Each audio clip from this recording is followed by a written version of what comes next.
Sebelum lebih lanjut lagi lebih detail tentang proses costing, sini saya akan mengulas sedikit tentang apa itu proses costing. Proses costing adalah suatu metode akuntansi biaya yang digunakan untuk mengalokasikan biaya produksi ke setiap unit produk dalam suatu proses produksi yang berkelanjutan. Industri yang digunakan proses costing ini yaitu industri kimia, tekstil, makanan dan minuman, serta minyak dan gas. Dalam proses costing ini pula, biaya produksi itu seperti bahan baku, tenaga kerja langsung, dan overhead pabrik yang dibebankan ke departemen atau tahap-tahap tertentu dalam proses produksi. Kemudian, biaya tersebut dialokasikan ke unit produk berdasarkan sejumlah kriteria seperti jumlah unit yang diproduksi atau volume produksi.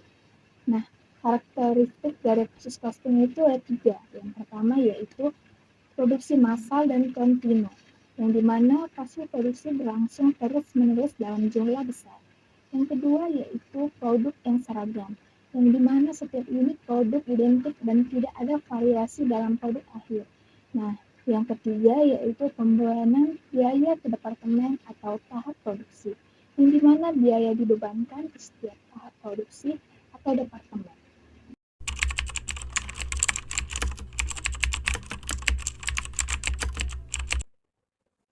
Baik, di sini saya akan membahas mengenai jenis-jenis dari proses costing. Yang pertama ada biaya standar, yang kedua ada metode rata-rata tertimbang, dan yang ketiga ada metode FIFO atau first in, first out. Jenis yang pertama itu ada biaya standar atau standar cost, yang merupakan biaya bahan baku yang dihitung berdasarkan perkiraan dari manajemen itu sendiri. Pada jenis biaya ini, biaya aktual produk tidak akan dipertimbangkan. Nah, cara ini berguna bagi sebuah perusahaan yang rutin menghasilkan produk-produk yang sama.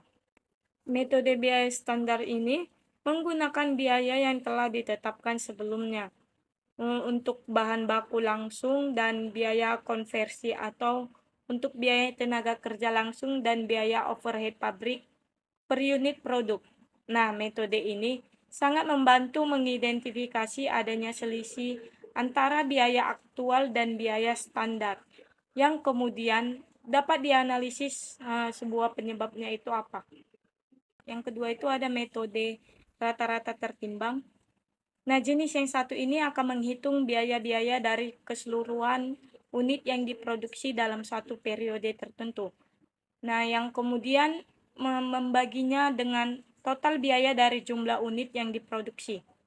Metode ini sangat cocok digunakan oleh sebuah perusahaan yang membuat produk-produk dengan beban biaya yang konsisten.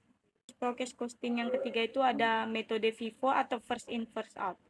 Metode ini akan berfokus pada pembebanan biaya yang masing-masing unitnya berdasarkan dengan urutan produksinya. Nantinya produk yang dibuat pertama kali akan dikenakan biaya terlebih dahulu.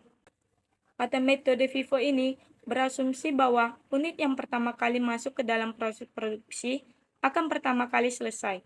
Dengan demikian, biaya produksi yang dikeluarkan dialokasikan terlebih dahulu ke unit yang di awal dimasukkan ke proses produksi. Untuk metode FIFO ini akan lebih cocok digunakan oleh perusahaan yang memproduksi suatu barang dengan harga yang sangat bervariasi. Nah, itulah penjelasan dari ketiga jenis proses costing. Selanjutnya di sini saya akan membahas mengenai manfaat proses costing bagi bisnis. Yang pertama itu membantu menganalisa biaya operasional.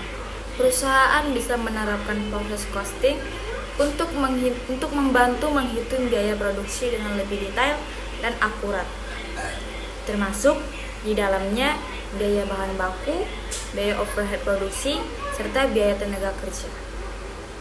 Dengan mengetahui biaya operasional yang dibutuhkan, perusahaan dapat mengelola biaya yang mereka miliki secara efektif dan efisien.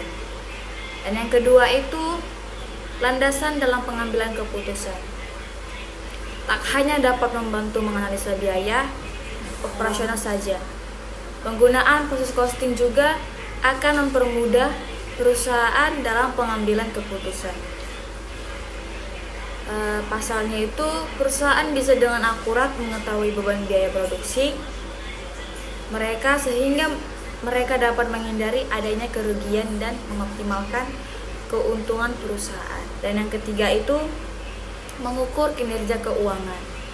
Kinerja keuangan dalam perusahaan juga bisa diketahui jika kamu menggunakan analisa costing ini. Apabila pengeluaran dari biaya variabel dapat lebih rendah dari biaya tetap, hal ini dapat menunjukkan kemampuan perusahaan dalam mempertahankan keuntungan serta mengatasi perubahan harga di pasaran.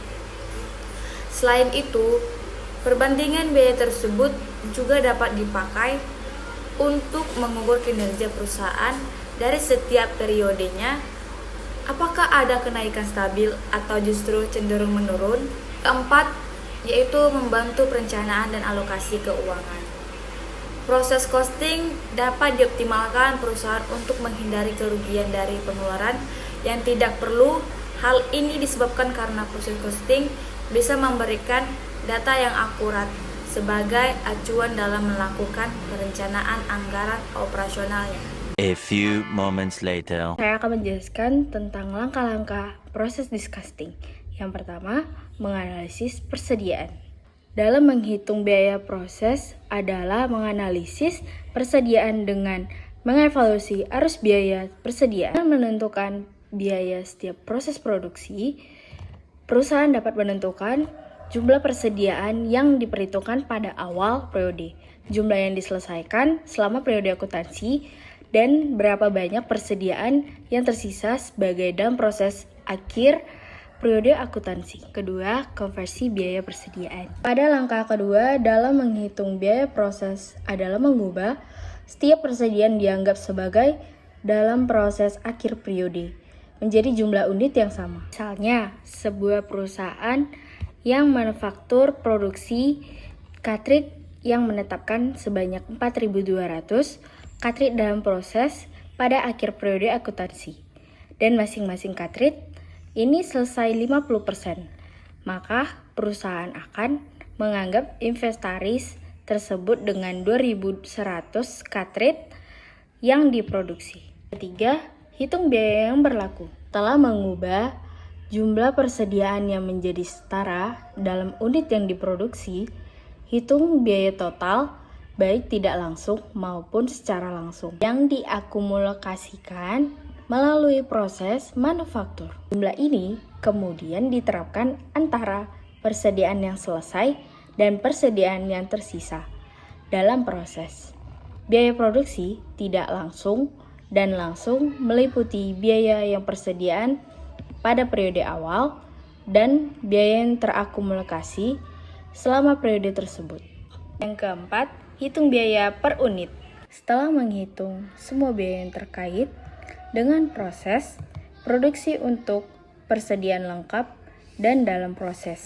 Hitung biaya per unit ini termasuk biaya untuk unit yang telah selesai dan setara dengan unit yang sudah jadi pada akhir periode akuntansi. Yang kelima, tentukan biaya untuk produk yang lengkap dan produk yang tidak lengkap. Pada langkah terakhir, pisahkan biaya dengan mengalokasikan jumlah yang sesuai ke jumlah produk yang diselesaikan, serta persediaan yang dianggap dalam proses pada akhir periode.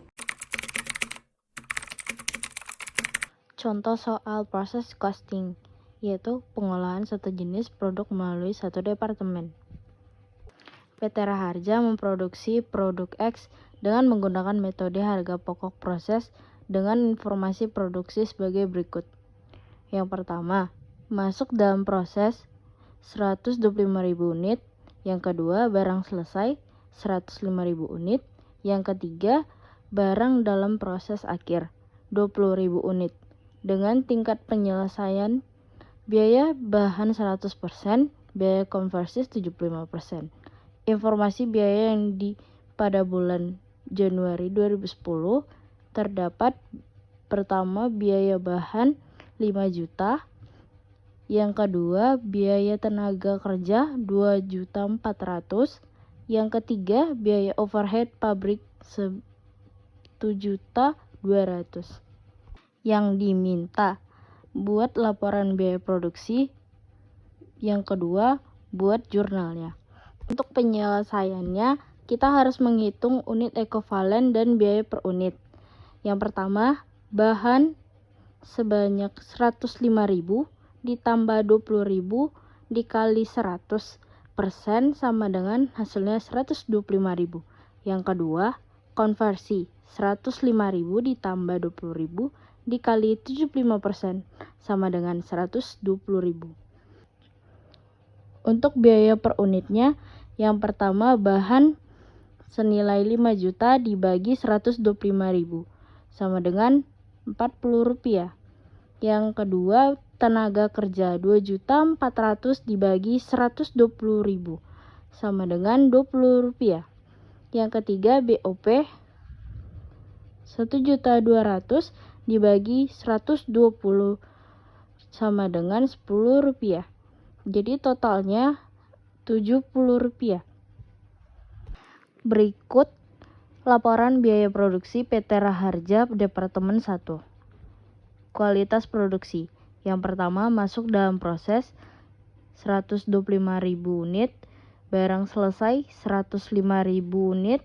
Yang ketiga, barang dalam proses akhir atau BB senilai 100% atau BK 75%.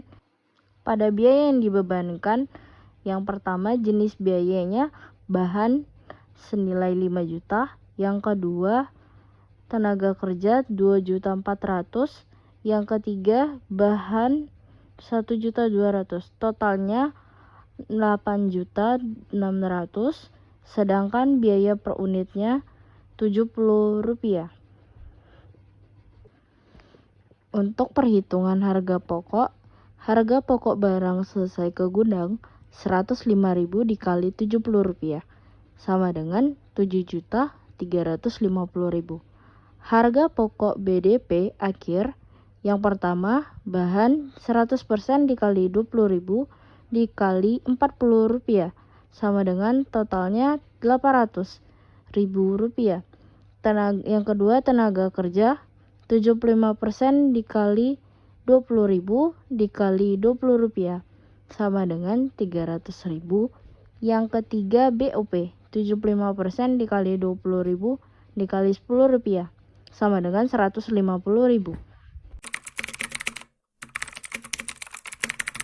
Yang kedua, terdapat jurnal, yaitu pertama adalah biaya yang dibebankan senilai 8.600.000 di debit.